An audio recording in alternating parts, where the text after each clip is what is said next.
Muito bem, segundo tempo dessa segunda-feira, 6 de março de 2023, né? Nosso segundo momento. Estamos estudando a mediunidade e hoje abordando a mediunidade curadora, focando sobre os médiuns curadores. Primeiro momento dessa segunda-feira de hoje, nós discutimos uma parte que pode ser acessada no vídeo que já está disponível. E agora nós vamos dar continuidade, seguindo, como nós estamos procedendo, o livro A Mediunidade Sem Lágrimas, do Eliseu Rigonati. E nós estávamos falando de mediunidade curadora e de médiuns curadores, e conversando sobre o processo, sobre como é o modus operandi disso tudo. Então, nessa sequência, nós vamos continuar aqui essa página Médiuns Curadores, a página 54 do livro Mediunidade Sem Lágrimas. E o Eliseu Rigonati mostra para nós como é que deve ser feita essa tarefa, vou chamar assim, que todos nós podemos fazer. Que ele fala assim: usa-se a mediunidade curadora do seguinte modo, 2 pontos. O médium concentra-se e pede a Deus que permita aos espíritos curadores que se apossem dos fluidos irradiados e os apliquem em benefício de todos os necessitados. Em seguida, continuará concentrado por mais 1 ou 2 minutos. É o suficiente para que se processe a cura ou o alívio dos doentes que se tornaram dignos de tal mercê. Conquanto a mediunidade curadora seja um dom que se traz ao nascer, todos podemos ser médiuns curadores, porque todos nós possuímos a força magnética. É verdade que não a possuímos no alto grau que a possui os médiuns curadores. Porém, com boa vontade, fé na providência divina e intenso desejo de aliviar os que sofrem, é possível distribuir muitos benefícios espirituais. Podemos e devemos proceder do modo acima indicado e, com o pouquinho de fluidos magnéticos que cada um de nós fornecer, os espíritos curadores enxugarão muitas lágrimas. Então é nós estarmos cientes dessa parceria, dessa nossa capacidade, porque ninguém, tem um ditado, tem uma fala que diz que ninguém é tão pobre que não tenha nada a oferecer e ninguém é tão rico que não tenha nada a pedir. Então nós temos médiuns curadores, missionários, tarefeiros do bem, assim, que vem dentro do planejamento, e nós, dentro do nosso planejamento reencarnatório, o caminho de evolução, a ponte entre nós e a evolução, a ponte entre nós e Deus é o próximo. É o benefício que nós conseguimos gerar para o outro. E que nós sejamos cônscios dessa nossa potencialidade também. Porque todos nós temos fluidos e temos o que oferecer, o que compartilhar. Claro que lá naquela passagem do óbolo da viúva, né, tinha uns que chegavam e despejavam as moedas. Mas ao mesmo tempo, todo mundo olhava e falava: nossa senhora. Mas Jesus olhou para uma moedinha, que é o óbolo da viúva, e falou: de todos, o mais valoroso é aquele, o óbolo, porque ela deu do seu sustento. Então, muitas vezes, nós oferecemos de nós mesmos, do nosso sustento no nosso dia a dia, da nossa própria economia individual, de recursos fluídicos. E Francisco de Assis nos ensina, assim, com muita propriedade, que é dando que se recebe. Então, ninguém se esvazia de fluidos porque doou fluidos, obviamente. Então, na proporção em que nós doamos, naturalmente nós recebemos. Então, é só para a gente estar atento a isso. E o Eliseu mostra para nós aqui um método da gente fazer isso. Aí perguntamos: todo mundo utiliza esse método conscientemente? Não. Muitos médiuns curadores não tem esse método assim, não, deixa eu parar, disponibilizar fluidos, rogar a Deus ajuda, rogar isso de um modo assim bem formal, como está aqui. Não. A benzedeira, por exemplo, pega o menino, pega ele. Às vezes, eu conheci uma aqui em Betim, a dona Elvira, Que Deus a abençoe onde ela esteja, que nossa comunidade de Betim deve muito a ela, e nós todos. E a dona Elvira ficou cega depois de adulta, então ela não enxergava. Então ela ficava tateando ali, aí você chegava e entregava a criança para ela, ela pegava a criança, deitava a criança de bruços no colo, ia lá no pé, juntava os pezinhos, batia as mãos, para ver se estava meio desequilíbrio, né? Ih, é vento virado, ih, é espinhela caída, ih, aquela coisa, né? Não tinha nada dessa preparação, tinha um terço, e com o terço ela benzia, rezava, orava, pedia e abençoava, e saía dali diferente. Você tem que vir cá mais mais 2 dias, 3 dias para ver. No segundo dia, sua criança já estava libertada daquilo. Então, é questão de sentimento, é questão de puramente sentimento, é vontade de curar, é vontade de servir, é vontade de amparar, é vontade de aliviar a aflição daquele momento, daquela criatura que está no colo dela. Então, isso aqui é uma sugestão, uma orientação do Eliseu, para que a gente, dentro do nosso conhecimento espírita e do nosso conhecimento espiritual, que a gente tenha um procedimento, que a gente se oriente dentro, cônscios, cientes de que nós estamos oferecendo fluidos, e que a espiritualidade está colhendo esse fluido, processando esse fluido, distribuindo esse fluido, sem esperarmos nenhum resultado. Porque a gente às vezes cria uma expectativa de que, porque o resultado não nos pertence. Pertence à espiritualidade, pertence aos planos maiores da vida. Aliás, no livro Os Mensageiros, tem uma experiência dessa do André Luiz, em que o André Luiz, de repente, ele começa numa reunião, acompanhado do seu orientador, dos mensageiros. Eu esqueci o nome do orientador agora, alguém se lembra? Não lembro quem foi o orientador dele assim, de nome agora, mas acompanhado do seu orientador naquela obra, de repente eles estão fazendo o trabalho, e André Luiz, que estava iniciante, porque os mensageiros vêm logo depois do nosso lar, né? O André Luiz, que estava iniciante ainda ali, e de repente ele consegue um resultado na operação da fluidificação dele, muito interessante, e de repente ele começa a viajar naquele resultado ali, e aí o orientador chega para ele, aqui ó, não fica contemplando não, baixa a bola aí, serve e segue, serve e passa. E aí André Luiz passa para nós essa lição de que nós não devemos ficar contemplando resultados ou esperando resultados, porque isso não nos pertence. E aí o orientador dele fala para ele, o resultado disso tudo pertence a Jesus. Ele é que sabe, ele que tem o controle, façamos a nossa parte, sirvamos e passemos. Então é assim a recomendação para esse processo de cura. Ok? Então aqui acreditamos que essa página aqui dos médios curadores foi trazida, né? Tem 3 componentes aí que o Eliseu trabalha aqui para que a gente participe como atores nesse processo aí mesmo, como protagonistas nesse processo, com consciência do que estejamos fazendo, o máximo que pudermos, porque a mediunidade, a doutrina espírita traz para nós esclarecimentos para que a gente atinja um patamar de fé raciocinada e que saia da crença, que salte da crença para a fé. Qual a diferença? A crença espera que vai acontecer e a fé tem certeza que acontecerá. Tem certeza porque estudou, porque compreendeu, porque passou pelo crivo da racionalidade, porque está pesquisando, porque está aprendendo, está enxergando onde está pisando. Aí nós chegamos na fé raciocinada, que é uma das bandeiras do Espiritismo. Enquanto que a crença é aquela esperança que a gente tem de uma forma mais mística, menos sustentada pelo conhecimento, pela compreensão, pela inteligência. No capítulo A Fé Transporta Montanhas, do Evangelho segundo o Espiritismo, os Espíritos trazem para nós uma orientação seguinte. Fala para nós que a fé necessita de uma base. Base essa que é a compreensão, a inteligência perfeita daquilo em que se quer crer.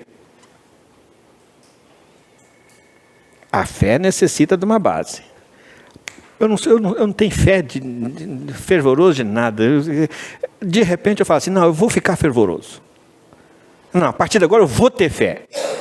Então, a fé é um processo de construção também, como a esperança, como tantas outras virtudes aí, são processos em construção.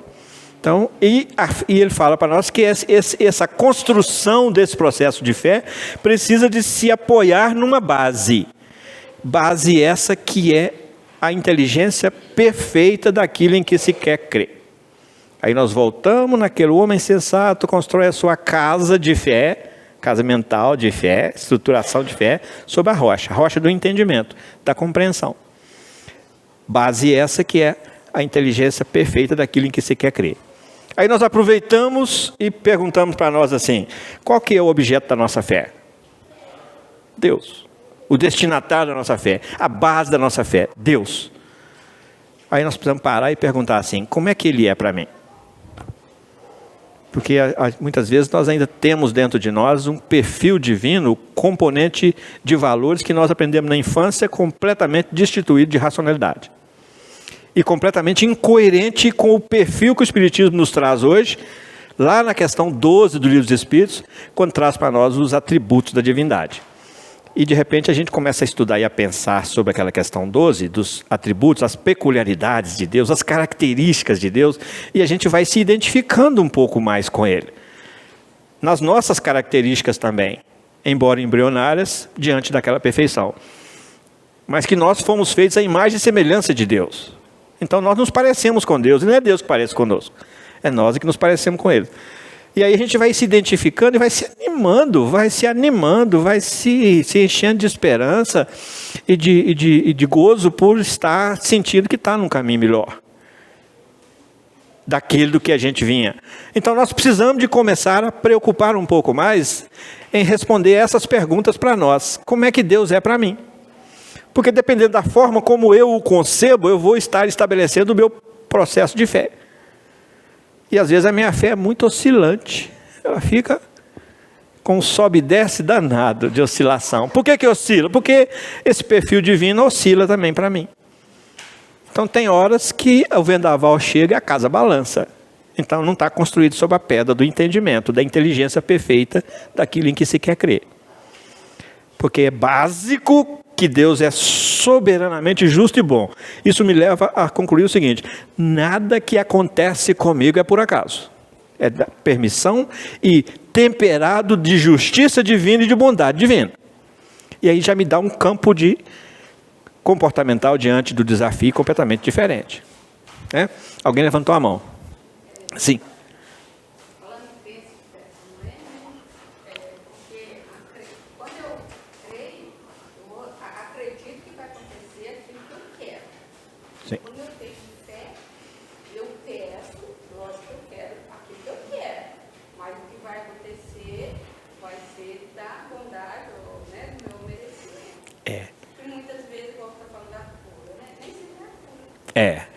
Muitas vezes a crença nos leva a pedir e exigir e criar uma expectativa e só aquilo é que nos satisfaz.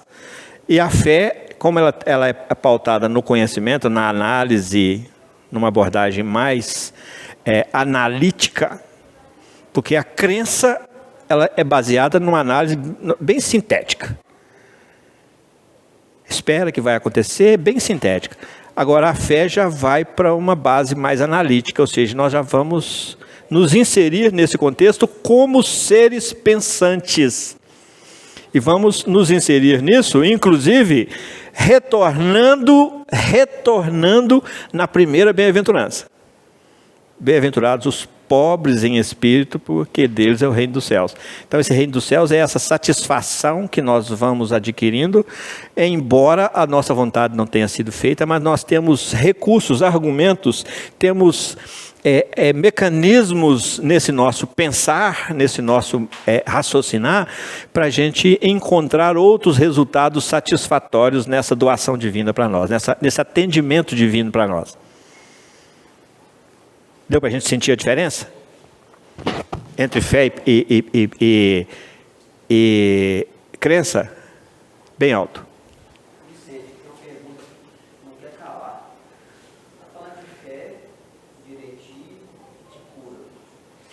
própria reunião dessa, nós recebemos energia da espiritualidade? Ou só na sala de paz? Pois é, gente. Numa própria reunião dessa aqui, nós estamos falando de energia, de vontade, o que nós falamos aqui em 3 componentes, né? Primeiro a vontade, a fé, né? E a oração. São 3 componentes que precisa de fazer parte do processo de tratamento. Não de cura, de tratamento. A fé, a vontade real, a vontade forte, a vontade manifesta do interesse pautado no amor ao próximo. No amor ao próximo, no interesse de um melhor para o próximo. Então, o Hélio está trazendo para nós, numa reunião como essa aqui, que nós somos aqui uns 30, talvez, uns 25, 30. Numa reunião como essa aqui, nós estamos recebendo energia? Nós estamos sendo curados? Sim. Estamos trabalhando? Estamos sendo tratados? Cada um segundo os seus merecimentos e a permissão divina e as suas necessidades. Né? Então, gente, por isso é que Jesus fala para nós assim: onde estiver 2 ou mais reunidos em meu nome, eu aí estarei. E onde Jesus está, Ele está distribuindo benefícios a mãos cheias. Queiramos ou não, Ele vai distribuir. Eis que o semeador saiu a semear.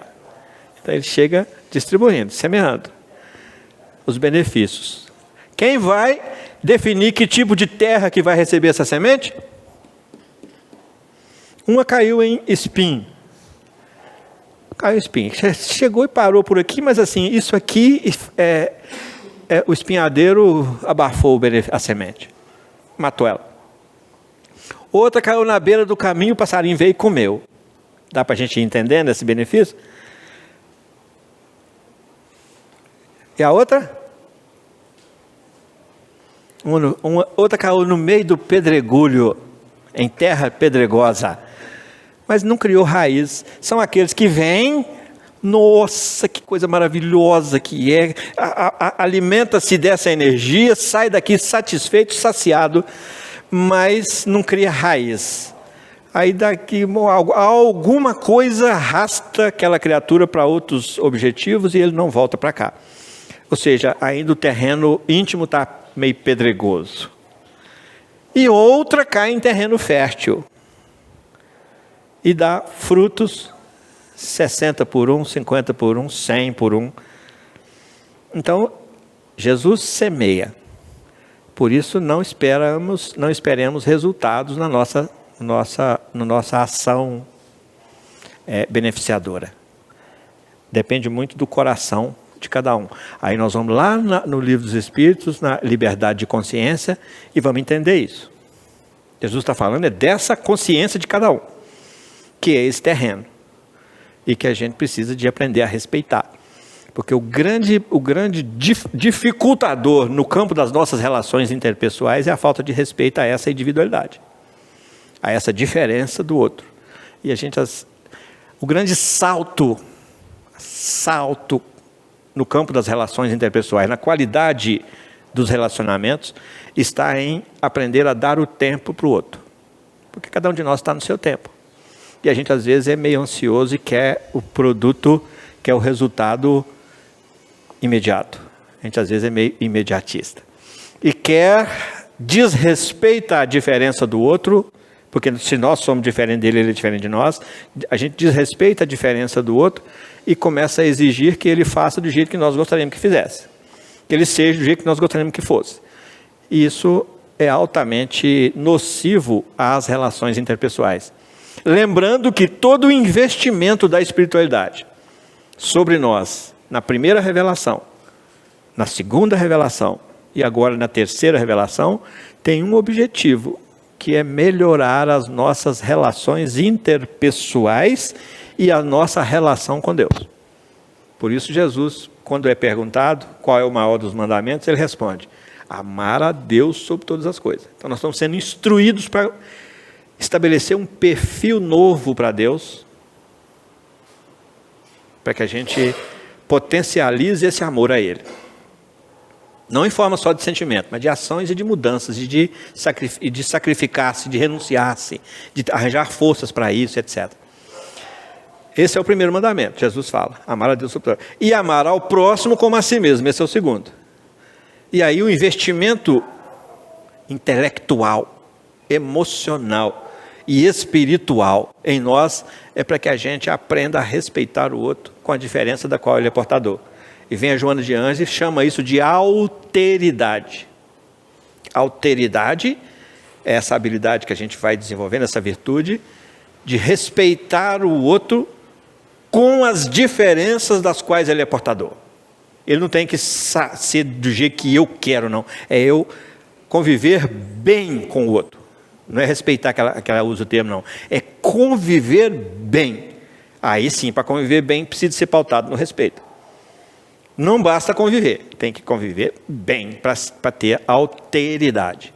Normalmente a gente tem a autoridade, que a gente chama de autoridade, mas na verdade é autoritarismo, de querer que o outro nos atenda, das nossas expectativas. Muito bem. Então vamos, gente, os 3 componentes, a vontade, a fé e a prece. Nesse processo, sem esses 3, se nós não estamos com vontade real, nós não conseguiremos realizar essa tarefa a contento.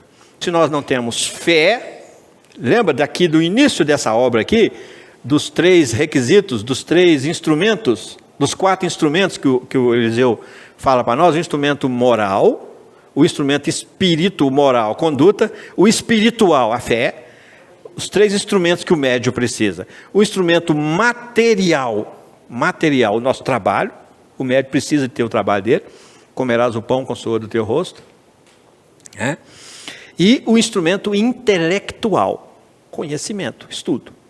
Então, o médium precisa desses 4 instrumentos que nós estudamos aqui, quando iniciamos o estudo de mediunidade, que está disponível nos vídeos anteriores sobre mediunidade, e que pode ser acessado lá no canal youtube.com/15princípios-jefa ou youtube.com/c/15princípios-jefa, também acessa lá, que muita gente está começando a descobrir esse estudo nosso aqui, que tem dado para nós alguns retornos e que tem montado grupos de reprodução, de estudos sobre isso, para que isso constitua, esse é o objetivo, que isso constitua esse estudo nosso aqui, que já tem vai para mais de 2 anos, dentro do estudo dos 15 princípios, só nesse enfoque dessa fornada de estudo aqui dos 15 princípios, né? Para 2 anos, e o objetivo é constituir um material de estudo sobre os 15 princípios básicos e disponibilizar isso para quem quiser pelas redes sociais. Então, quem tem companheiros, colegas, amigos que estão sente que estão necessitando de conhecer isso aí, indica para eles, para que eles também vão se instruindo e buscando. Albert Einstein que fala para nós essa frase que eu não canso de repetir: nenhuma cabeça permanece do mesmo tamanho ao entrar nela uma nova ideia. A proposta desse estudo é trazer ideias novas para as nossas cabeças, de todos. E quanto mais pessoas acessarem isso, mais vai ser cumprido o objetivo dessa proposta de estudo nossa. Tá? Tudo bem até aqui, gente? Então vamos agora iniciar nesse vídeo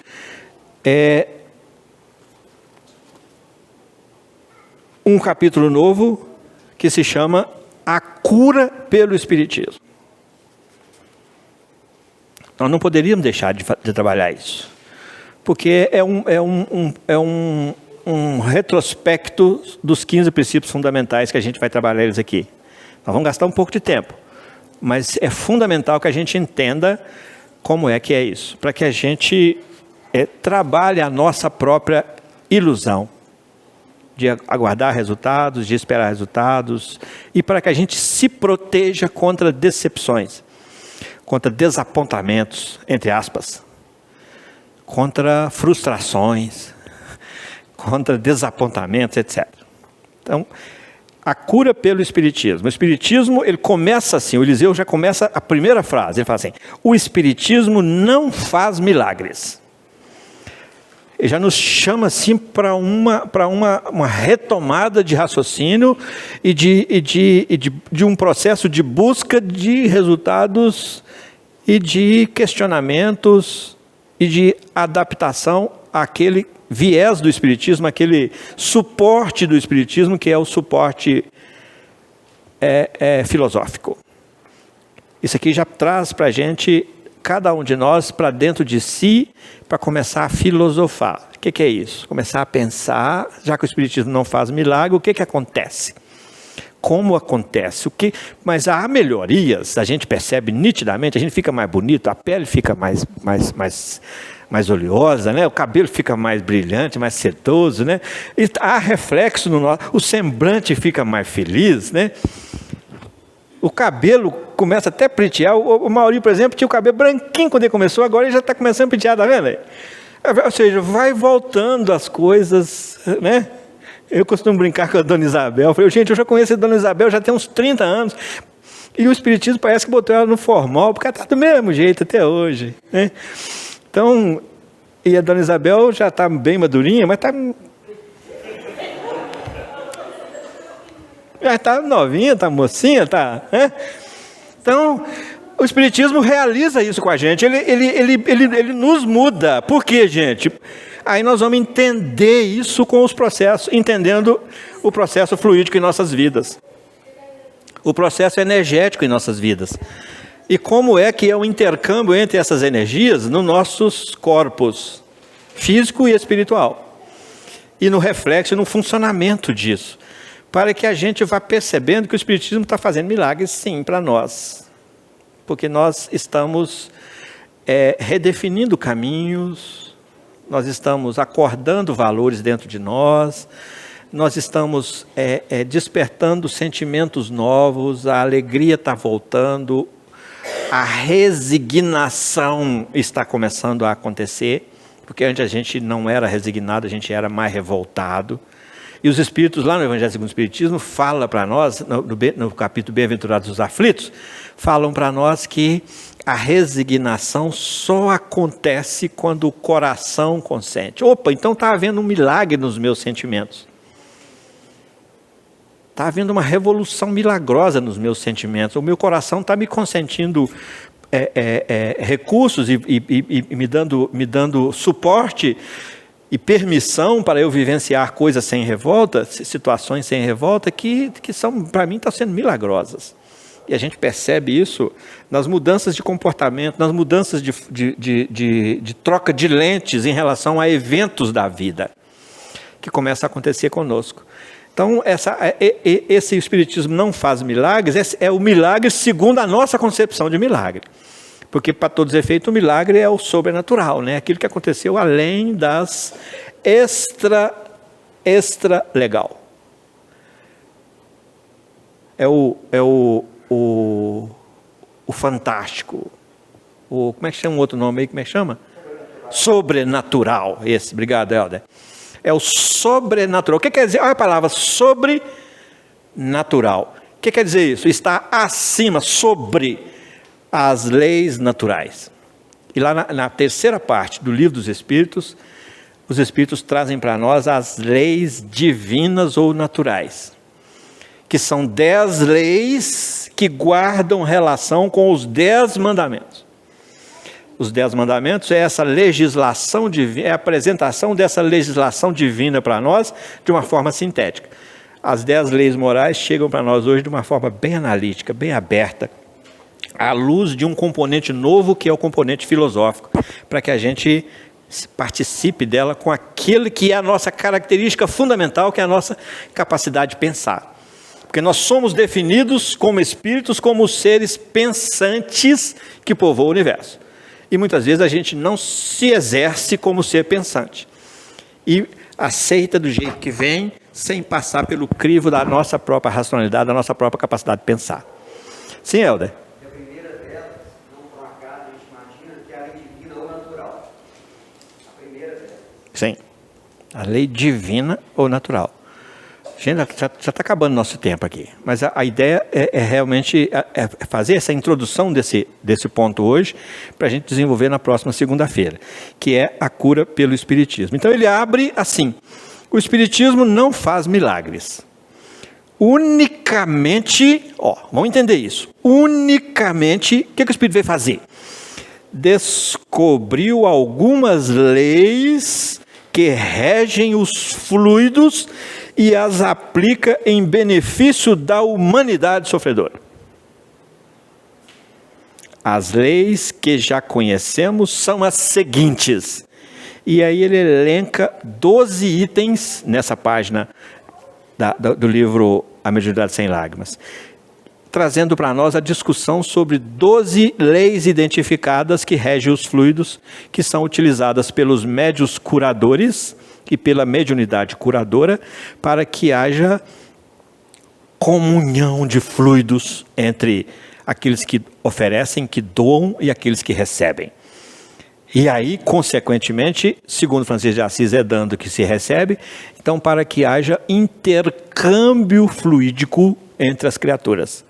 Porque sempre que nós doamos, nós temos isso reposto naturalmente. Então há um intercâmbio. Mas às vezes nós, no nosso egoísmo, nós nos fechamos, nos travamos e armazenamos esses fluidos conosco mesmos, e isso, uma vez armazenado, contrariamos essas leis divinas, e isso gera em nós, muitas vezes, bicho do Ram me pegou aqui. Gera em nós, muitas vezes, desequilíbrios fluídicos que, por sua vez, afetam o nosso organismo somático, o nosso corpo físico. Exatamente pelo acumular, pelo reter e pelo não compartilhar. Nós contrariamos essa lei de economia da vida no campo fluídico. E muitas vezes negamos essa lei divina de é dando que se recebe. E aí isso gera em nós algumas congestões, alguns congestionamentos fluídicos, alguns desvios, alguns arrombamentos, às vezes, de fluidos que geram aflições físicas em nós. Físicas e espirituais. Porque a gente às vezes acha que a doença é só física. Não. A física é o reflexo da raiz dela, que é espiritual. Então é isso que ele vem trazer para nós nesse capítulo, e que nós vamos guardar para a próxima segunda-feira. Hoje é 6 e 7, 13, dia 13 de março, nós vamos entrar nessas leis físicas. Primeira das leis físicas. Mas primeiro vamos falar aqui um comentário. O Espiritismo unicamente descobriu algumas das leis que regem os fluidos e as aplica em benefício da humanidade sofredora. O Espiritismo descobriu algumas leis?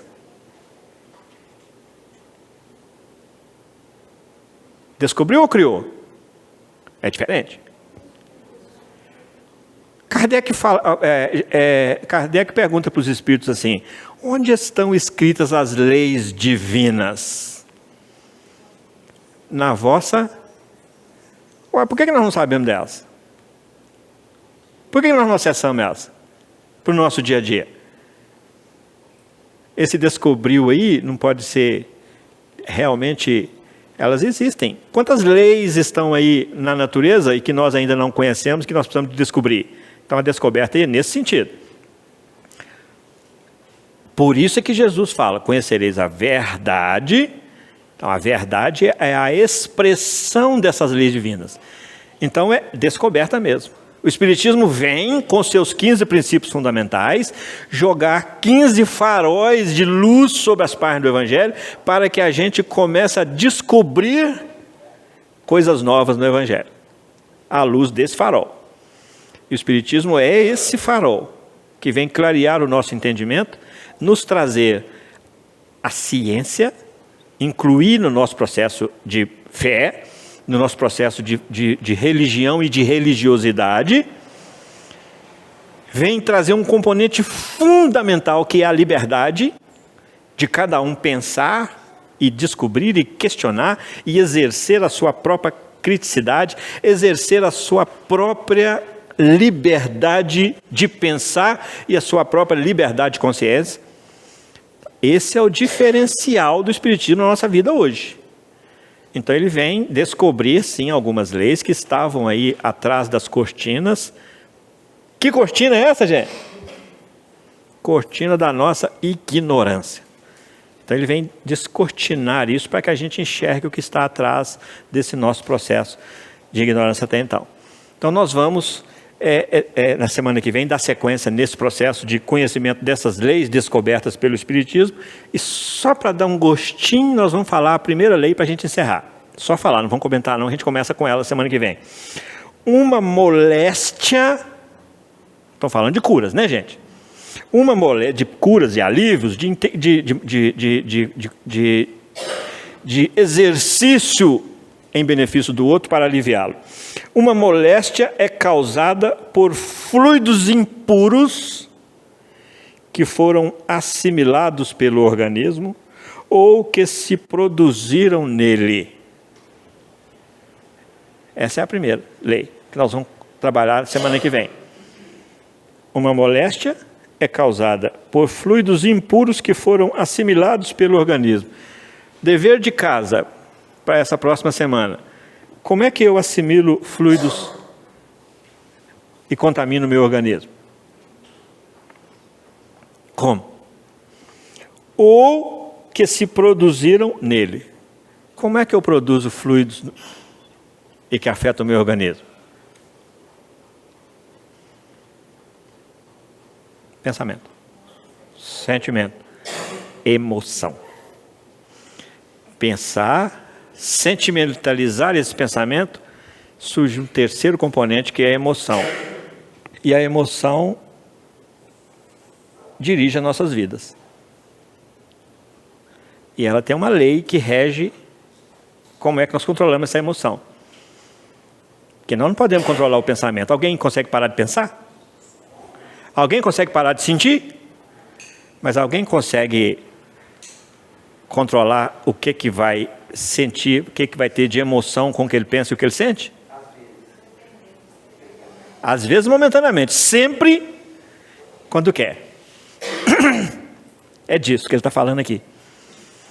Então, o Espiritismo, as emoções nos dirigem, né? nos governam, aí, as mancheias, porque nós não temos inteligência emocional. Então nós precisamos de segurar isso, porque esse é um ponto de usinagem fluídica que existe em nós. De produção fluídica. Só para a gente ir meditando. Tá tranquilo? Então segunda-feira que vem nós estaremos aqui dando sequência a esse capítulo. Vou até anotar, porque uma semana depois a gente nem lembra mais, né? De onde é que parou. Então vamos escrever aqui daqui a pouco. Até dia 13, com a graça de Deus. Muito obrigado e que Deus abençoe cada um de nós aqui.